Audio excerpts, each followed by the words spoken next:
tubaha ikaze mu makuru hanze y'ikibuga. Hari amahirwe ku intambara y'igipfunsi, urugamba rw'abaherwe ba mbere ku isi Elon Musk na Mark Zuckerberg rwabera ku kibuga cya mbere gikuze kandi kizwi ku isi, stade ibitse amateka y'abaromani Colosseum i Roma. Ku wa gatanu nibwo Elon Musk nyir'urubuga rwa Twitter yanditse agira ati hari amahirwe ko umurwano wanjye na Zuckerberg wabera ku kibuga cya mbere kizwi ku isi. Elon Musk ashinja Mark Zuckerberg washinze Facebook, akaba anaramutswa kompanyi ya Meta ifite Facebook, WhatsApp na Instagram kumufatirana mu gihe yukwaga inabi n'abinubira uko ayobora Twitter, maze inyaryenge Zuckerberg agahita ashinga urundi rubuga rusa n'imvange ya Instagram na Twitter rwitwa Thread, agaha akazi abakozi birukanwe muri Twitter ndetse agakosora ibyo Twitter ikora nabi. Elon Musk yarababaye, arivovota, arijujuta ndetse arahirira kuzumvisha Mark Zuckerberg kabone niyo byasaba ko bakurana amenyo.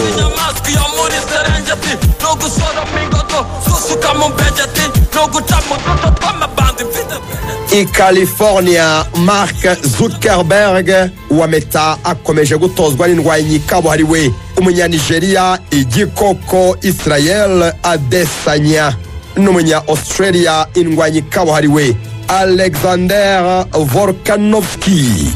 Ku rundi ruhande Elon Musk aratozwa n'umunya-Brazil Lex Fridman. Jake Paul wahoze ari umu-YouTuber akaza guhinduka umukinnyi w'iteramakofi, avuga ko akeneye nibura miliyoni 100 z'amadolari y'Amerika ngo ategure umukino wa mbere uhenze ku isi, umukino w'abaherwe.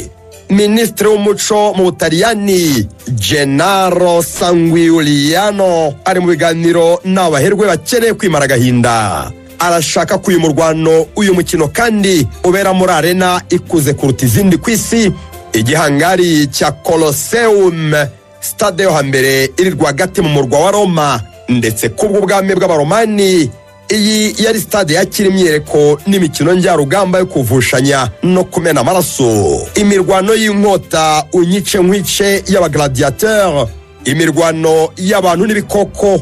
Kuri ubu nigenwa na ba mukerarugendo amamiliyoni. Elon Musk afata Mark Zuckerberg nk'uwamufatiranye mu bihe bibi, agahimba urubuga rusa n'urwe akoresheje amabanga yamwibye, amwita umujura. N'amakuru hanze y'ikibuga.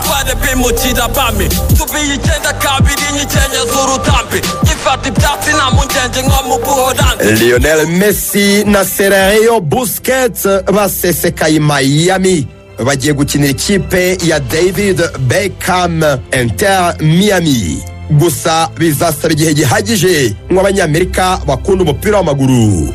Abanyamerika benshi ntibazi ibyo ari byo. Messi arafata agatebo akajya guhaha muri supermarket, akavamo nta muntu umumenye. Amerika igira abasitari bayo. Ubwo Inter Miami yatangazaga ko yasinyishije Sergio Busquets, urubuga rwa Twitter rwa Major League Soccer, shampiyona ya Leta Zunze Ubumwe za Amerika nyine narwo rwagomba gutangaza kizigenza wundi ugeze muri shampiyona nyine Sergio Busquets.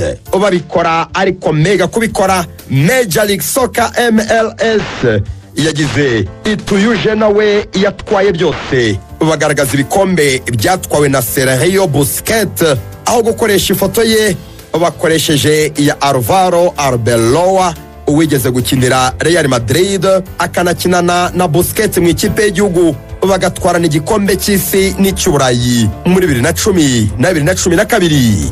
Reka bawite soka, abanyamerika ntibarakunda umupira w'amaguru cyane. Abanyamupira abifashe ku munwa, maze Major League Soccer babigira igitwenge bati ariko mwese mubona ukuntu Arbeloa asa na Busquets di, gusa umwanditsi wacu arasa n'ukeneye amadarubindi. Messi ni munini kurusha Inter Miami, arayirusha ibiro, bivuzwe n'umuzamu w'ikipe Marsman. Nge ntekereza ko ikipe ititeguye kwakira Lionel Messi. Dufite stade tudahorana, turatizwa, abafana bashobora gutembera mu kibuga umukino urimo. Amarembo ya stade ntagira inzugi, twe twaramenyereye dusohoka muri stade tudakeneye guherekezwa n'abashinzwe umutekano. Hano nta muntu batwitayeho, bityo Inter Miami si ikipe ibereye Messi, ni umuzamu wayo ubivuga. Messi yatangiye kubibona atembera ku mihanda ya Miami, inkumi isanzwe iramwubikira ikamusoma ku munwa bikarangiriraho. N'amakuru hanze y'ikibuga.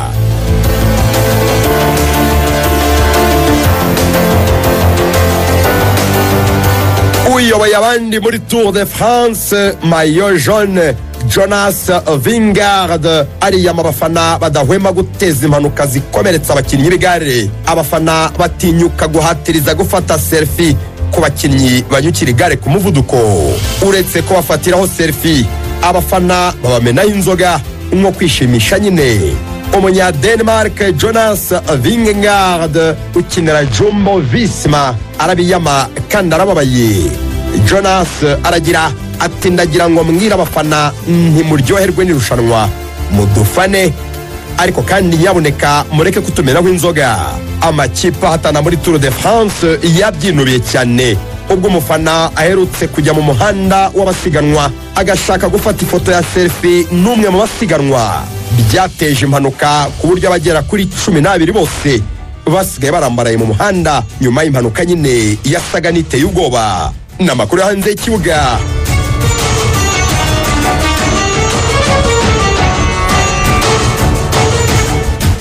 Nyuma yo kugura Kai Havertz, Jurien Timber na Declan Rice, Arsenal Football Club ni ikipe ya mbere ifite itsinda ry'abakinnyi bahenze cyane ku isi. Abakinnyi ba Arsenal bafite agaciro ka miliyari 1 na miliyoni 210 z'amapawundi.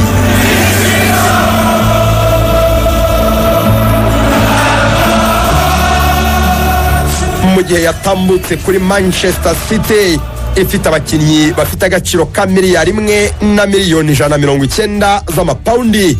N'amakuru hanze y'ikibuga.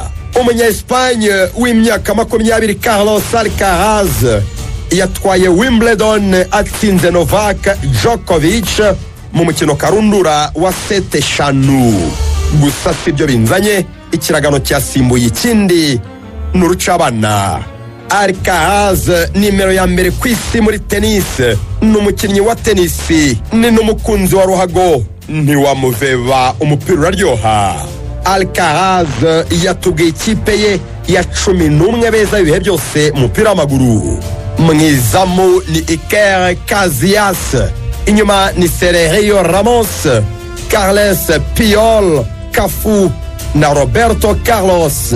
Hagati ni Luka Modric, Andres Iniesta na Zinedine Zidane. Imbere ni Leo Messi, Cristiano Ronaldo na Ronaldo i fenomeno. Aba ni ikipe ye Carlos Alcaraz, 11 beza yabonye n'amaso ye bakina. N'amakuru hanze y'ikibuga.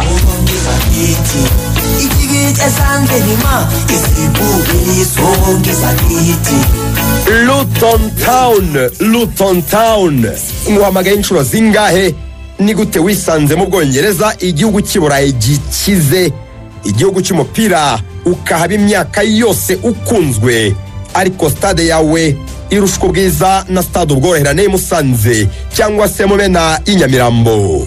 Luton Town watinyutse ute gutsinda amakipe mu myaka 8 gusa ukava mu cyiciro cya 6 ukisanga muri English Premier League, shampiyona ya mbere yubashywe ku isi, ikomeye kandi ikize ku isi. Ufite stade mbi kandi ishaje gutyo, Luton Town bakunda ikomeje gusanasana ihereye ku gisenge. Gusa biragoye. Ibyo utari warigeze ubona, ikipe yo muri Premier League yasabye ko umukino wayo wa mbere utangira sezo wasubikwa, bitihise abafana ba Burnley bazahura nayo bakazawureba bahagaze banyagirwa n'urujojoba rw'imvura. Kenilworth Road ni stade mbi ishaje cyane, inyuzemo umuhanda w'amapave ku buryo ufungura umuryango wa bus ukabukandagiye kuri tapi y'ikibuga. Ni stade mbi ku buryo inyuma yayo mu gikari imbere iyo ugiye ku bwiherero ushobora kuganira n'abasudizi bo mu Gakiriro gafatanye na stade. Ni stade mbi ku buryo iramutse iri mu Rwanda itakwemererwa kwakira imikino ya shampiyona y'u Rwanda. N'amakuru hanze y'ikibuga.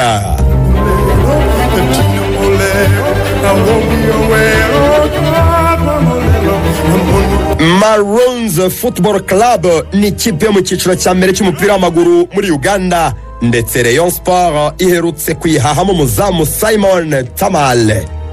Iyi kipe iri mu byishimo by'uko rutahizamu wayo Fred Amaku yahawe ipeti rya Corporal mu mutwe w'abacungagereza. Mu mwaka ushize w'imikino, Corporal Fred Amaku yatsinze ibitego 10, arushwa 3 gusa na Alan Kayiwa watsinze byinshi. Umupira awukina nka Said Harso, akayikoko ku ruhande. Ibaza ukina igihe cyose, ibaze awuhaye umwanya. Ugukora cyane, kudakura mu ruge n'ikinyabupfura ryakwishyuye afande Fred Amako. Ni Maroons Football Club itera icyotezo rutahizamu wayo afande, kandi ntakeneye gukinira Uganda Cranes ngo yambare ibendera ry'igihugu. Fred Amako arinda imfungwa, igihugu cyamugiriye icyizere.